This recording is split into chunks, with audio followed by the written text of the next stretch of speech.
Good morning बच्चों, मैं जितेंद्र कुमार शर्मा स्वागत करता हूं आपका आज की कक्षा में। आज की कक्षा में बच्चों हम पढ़ने वाले हैं कक्षा 4 की पर्यावरण अध्ययन की पुस्तक अपना परिवेश का छठा अध्याय, जिसका नाम है पेड़ पौधों की देखभाल। प्यारे बच्चों, इस पाठ के 2 भाग हम पिछली कक्षाओं में पढ़ चुके हैं, जिनमें हमने पेड़ और पौधों के बारे में विस्तार से जानकारी प्राप्त की थी। साथ ही साथ हमने ये भी जाना था कि पेड़ और पौधों के जो विभिन्न भाग हैं उनका पेड़ पौधों में अपना अलग अलग कार्य है। हमने ये जानकारी भी प्राप्त की थी कि जो फल हैं वो किसी विशेष ऋतु में आते हैं। जैसे हमने सर्दियों में मिलने वाले सीताफल के बारे में जानकारी प्राप्त की और हम जान पाए थे कि आम जैसे रसीले फल गर्मियों में पैदावार होते हैं। तो प्यारे बच्चों, आपने ये देखा कि जो पेड़ पौधे हैं वो हमारे कितने आवश्यक हैं, हमारी कितनी सहायता करते हैं हमारे जीवन में, जहाँ हम पेड़ों के तनों का भोजन में भी उपयोग कर रहे हैं। यानी पेड़ों से हमें कितने सारे लाभ होते हैं। तो जब कोई व्यक्ति या कोई विशेष चीज़ हमें लाभ पहुंचाती है, हमें सुख देती है, तो हम उसे क्या कहते हैं? उसे कहते हैं ना, हम ये हमारा साथी है। तो बच्चों, ये जो पेड़ पौधे हैं उन्हें भी हमारा साथी कहा गया है। पेड़ हमारे साथी। अब बच्चों, हम इस पाठ में ये जानकारी प्राप्त करते हैं कि पेड़ों को हमारा साथी क्यों कहा गया है। ऐसे और कौन कौन से लाभ हैं जो पेड़ों से हमें प्राप्त होते हैं, जिनके बदले हमने पेड़ पौधों को अपना साथी ही कह दिया। तो चलो बच्चों, शुरू करते हैं पेड़ हमारे साथी से। देखो बच्चों, ये तो हम जानते हैं कि जो पेड़ हैं वो हमारे लिए बहुत उपयोगी हैं। अब इनके कौन कौन से उपयोग हैं या पेड़ पौधे हमें क्या क्या देते हैं, इसको भी हम जान लेते हैं। तो देखो बच्चों, पेड़ हमारे लिए बहुत उपयोगी हैं। कई पेड़ पौधों की जड़ें, पत्तियां, छाल, फल फूल औषधि के रूप में काम में आते हैं। देखो बच्चों, जड़ें, पत्तियां, फल फूल, इनको सबको आप जान चुके हैं। छाल मतलब तने के ऊपर का जो कवर होता है, परत होती है, देखा होगा ना आपने खुरदरा सा, वो छाल कहलाती है। तो कुछ पेड़ पौधे ऐसे होते हैं जिनके पत्तियां, जड़, छाल, फल फूल औषधि निर्माण यानी कि दवाइयाँ बनाने में भी काम आते हैं। और उदाहरण के लिए बच्चों, यहाँ पे आप देख पा रहे हैं एक विशाल सा पेड़। प्यारे बच्चों, ये सिनकोना का पेड़ है। किसका पेड़ है? सिनकोना का। और इस सिनकोना वृक्ष की जो छाल है, जिसे छाल देखो दिख रही है ना सभी को, ये इस सिनकोना वृक्ष की छाल है। इस सिनकोना वृक्ष की छाल से कुनेन नामक दवाई बनाई जाती है। अब इस दवाई का क्या उपयोग होता है प्यारे बच्चों, ये भी जाने? तो देखो बच्चों, मच्छरों के द्वारा फैलने वाले खतरनाक बीमारी मलेरिया के उपचार में इस कुनेन दवाई का उपयोग किया जाता है। तो देखा आपने, एक साधारण सा दिखने वाला सिनकोना का वृक्ष से बनने वाली कुनेन दवाई इतनी खतरनाक मलेरिया बीमारी में मनुष्यों की कितनी सहायता करती है। तो हुए ना पेड़ हमारे साथी, हैं कि नहीं? कितनी मदद करते हैं हमारी।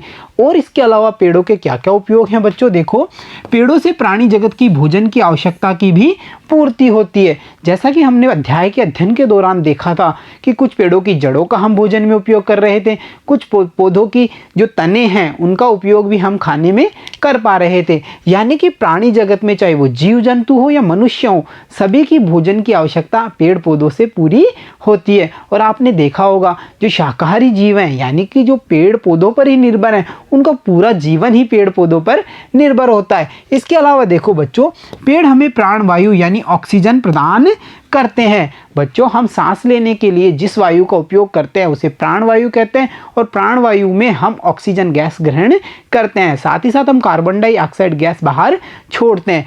पेड़ पौधे क्या करते हैं? ऑक्सीजन का निर्माण में सहायता करते हैं, यानी कि ये हमारी प्राणवायु को उपलब्ध करवाते हैं। और बच्चों ये देखिए, पेड़ वर्षा कराने में सहायक होते हैं।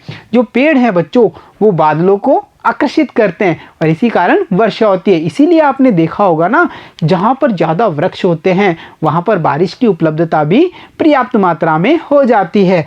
और बच्चों, इसके अलावा पेड़ वायु को शुद्ध करते हैं, ये जमीन का कटाव भी रोकते हैं। बच्चों, कल कारखानों से और जो वाहन है उनसे निकलने वाली जो दूषित हवा है वो हमारे वातावरण को प्रदूषित करती है। जहाँ पर ज़्यादा वृक्ष होते हैं वे इन निकलने वाले धुआं और इसके रासायनिक तत्वों का अवशोषण कर लेते हैं और वायु को शुद्ध बनाते हैं। इसीलिए कहा गया है कि पेड़ अधिक से अधिक मात्रा में लगाए जाने चाहिए। साथ ही साथ बच्चों देखिए, पेड़ जो जमीन का कटाव है उसको भी रोकते हैं। कैसे रोकते हैं? आपने देखा होगा, खाली पड़ी जमीन में जब बारिश का पानी बहता है तो उसके साथ काफ़ी सारी मिट्टी भी बह जाती है, जिससे मिट्टी का कटाव कहा जाता है। जहाँ पर वृक्ष अधिक होते हैं वहाँ पर मिट्टी का कटाव बहुत कम होता है या होता ही नहीं है, क्योंकि वृक्षों की जड़ें मिट्टी को बांध करके पकड़ करके रखती हैं। इसी वजह से कहा गया है कि ज़मीन का कटाव रोकने में भी वृक्षों की सहायता है। अब बच्चों इसके अलावा वृक्ष हमारे किस किस काम में आते हैं, तो आपने देखा होगा लकड़ी का, जो वृक्षों से हमें लकड़ी प्राप्त होती है ना, उसका उपयोग फर्नीचर बनाने में तथा ईंधन के रूप में भी किया जाता है। फर्नीचर जैसे बच्चों टेबल, कुर्सी, मेज, खिड़कियाँ, दरवाजे, ये सब फर्नीचर बनाने में भी हम वृक्षों से प्राप्त लकड़ी का उपयोग करते हैं। और साथ ही साथ ईंधन के रूप में भी आपने देखा होगा ना, मिट्टी के चूल्हों में जिस लकड़ी का उपयोग किया जाता है वो हमें कहाँ से मिलती है, वो हमें जंगल से यानी वृक्षों से ही तो मिलती है। इसीलिए वृक्षों का उपयोग, वृक्षों की जो लकड़ी है बच्चों, उसका उपयोग हम फर्नीचर बनाने में और ईंधन के रूप में भी करते हैं। तो देखा बच्चों आपने, ये साधारण से दिखने वाले हरी हरी पत्तियों वाले वृक्ष हमारी कितनी सहायता करते हैं, इसीलिए हुए ना वृक्ष हमारे साथी। तो प्यारे बच्चों, जब ये वृक्ष हमारा इतना भला करते हैं, हमारे इतना सहयोग कर रहे हैं, तो हमारी भी तो कोई जिम्मेदारी है ना इनके प्रति, हम भी इनको कुछ दें बदले में। तो वो कौन सी चीज़ है जो हम इनको दे सकते हैं? तो प्यारे बच्चों, हमें एक काम करना है, हमें करना है वृक्षों की सुरक्षा। इनकी सुरक्षा करेंगे तो इनका विकास होगा, और ये विकसित होंगे तो हमें इनसे मिलने वाले लाभ निरंतर मिलते रहेंगे। तो जब बच्चों अब जानते हैं हम पेड़ पौधों की सुरक्षा के बारे में। अब पेड़ पौधों की हम सुरक्षा कैसे कर सकते हैं, वो कौन कौन से उपाय हैं जिनको करके हम वृक्षों की सुरक्षा कर सकते हैं। तो देखो बच्चों, पेड़ पौधों को सुरक्षित रखने के उपाय, जिनमें पहला है खेत में खड़ा अडुआ या बिजूका। और अडुआ बिजूका होता क्या है, उसे हम देख पा रहे हैं एक प्यारी सी इमेज में। बच्चों खेतों में आपने देखा होगा, जब फसल पकने में होती है या खेतों में जब भी फसल को उगाया जाता है, उस समय एक काल्पनिक सा आदमी बना करके उसको मनुष्य के वस्त्र पहना करके खेत के बीचों बीच खड़ा कर दिया जाता है। इससे क्या फ़ायदा होता है? इससे होता ऐसे है कि जो पक्षी हैं जब वो फसल को नुकसान पहुंचाने के लिए आते हैं तो उन्हें भ्रांति होती है कि खेत में कोई आदमी खड़ा हुआ है, कोई मनुष्य है। इस वजह से वो वहां से चले जाते हैं और खेत में उगी हुई फसल या पौधे सुरक्षित रहते हैं। तो जाना हमने खेत में खड़ा अडवा या बिजूका वो उपाय है जिसके द्वारा हम पेड़ पौधों को सुरक्षा प्रदान कर सकते हैं। इसके अलावा देखो बच्चों, ट्री गार्ड। ट्री गार्ड मतलब आपने देखा होगा ना, छोटे छोटे पौधों के चारों तरफ लोहे का एक जाल लगा दिया जाता है। लोहे का एक जाल लगा दिया जाता है, जैसा कि हम इमेज में देख पा रहे हैं। दिख रहा है सभी को, एक पेड़ खड़ा हुआ है, उसके चारों तरफ एक लोहे का जाल लगा हुआ है। बच्चों ये क्यों लगाया जाता है?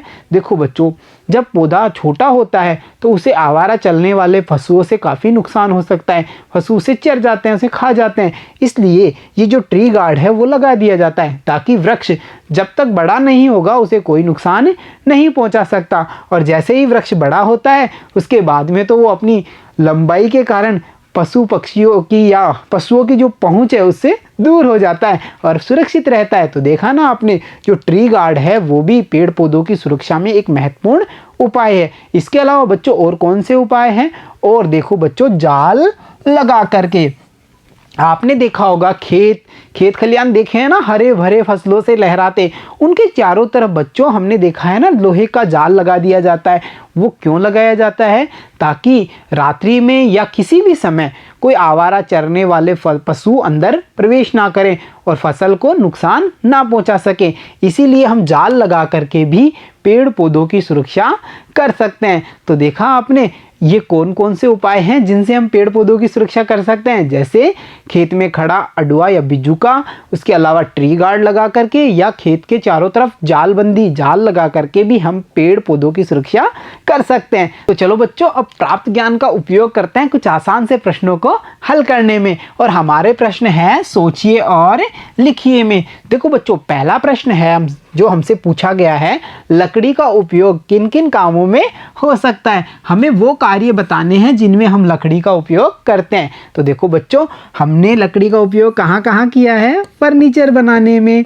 सबसे पहले हमने लिखा फर्नीचर बनाने में। उसके बाद में बच्चों हम ईंधन के रूप में भी लकड़ी का उपयोग कर सकते हैं। तो देखा आपने, लकड़ी का कितने सारे उपयोग हैं। ईंधन में, फर्नीचर बनाने में हम लकड़ी का उपयोग कर सकते हैं। अब बढ़ते हैं बच्चों हम अगले प्रश्न पे, और अगला प्रश्न है, खुले स्थानों में जहां पेड़ पौधे कम हैं वहां वर्षा ऋतु में मिट्टी ज्यादा क्यों बह जाती है? जाना था ना इसके बारे में हमने, जब हमने मिट्टी का कटाव के बारे में जाना था। जहां पर बच्चों वृक्ष कम होंगे वहां पर मिट्टी का कटाव अधिक होता है, क्योंकि जो वृक्षों की जड़ें होती हैं वो मिट्टी को बांध करके रखती हैं, रोक करके रखती हैं, जिसके कारण मिट्टी का कटाव कम होता है।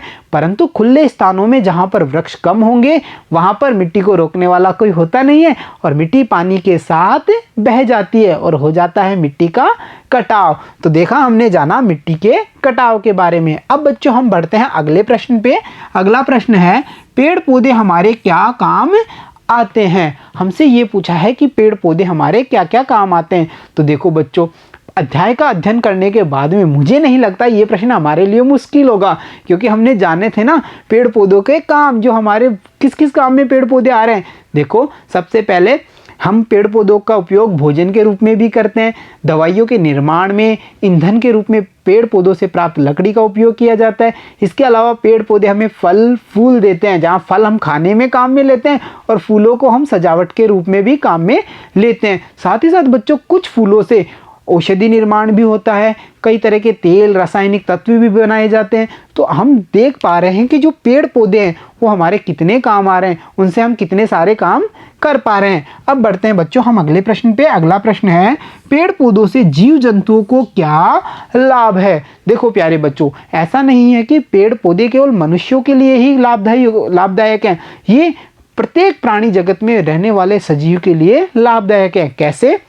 आपने देखा होगा जो पशु और पक्षी होते हैं, उनके अधिकतर पशु पक्षियों के आवास पेड़ पौधों पर ही होते हैं। जहां हम ये देख पाते हैं कि पेड़ों की टहनियों पर बने घोंसले में पक्षी अपने घर बनाते हैं ना, हमने देखा है। और साथ ही साथ हम ये भी देखते हैं किसी भी परिस्थिति में जो पशु होते हैं वो वृक्षों के नीचे ही अपना सहारा लेते हैं। साथ ही साथ पेड़ पौधों से इनकी भोजन की आवश्यकता भी पूर्ति होती है, क्योंकि जो शाकाहारी जीव है ना बच्चों, उनका पूरा जीवन पेड़ पौधों पर ही निर्भर होता है। तो हम समझ पाए हैं पेड़ पौधों से जीव जंतुओं को काफ़ी सारे लाभ हैं, जैसे आवास के लिए पेड़ पौधों पर निर्भर होते हैं। इसके अलावा वो भोजन की आवश्यकता के लिए भी पेड़ पौधों पर ही निर्भर होते हैं।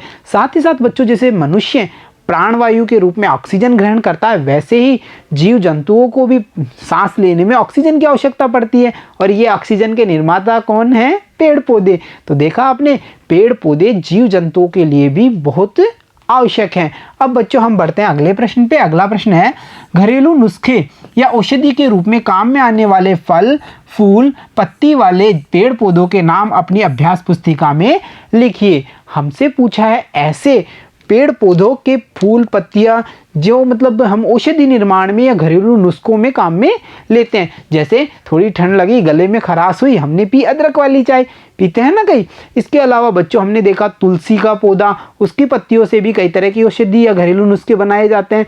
इसके अलावा हम नीम की जो पत्तियां होती हैं उनका उपयोग भी हम कई तरह के छोटी मोटी जो बीमारियां होती हैं, घरेलू नुस्खे होते हैं, उनमें भी हम नीम की पत्तियों का उपयोग करते हैं। तो हमें यहाँ पता करना है ऐसे ही पेड़ पौधों के नाम, और उन्हें लिखना है अपनी अभ्यास पुस्तिका में, जिनसे हम घरेलू नुस्खे या औषधि के रूप में काम में लेते हैं। जैसे फॉर एग्जाम्पल देखो बच्चों, जैसे यहाँ हम लिखते हैं नीम लिखा, इसके बाद में हमने लिखा तुलसी।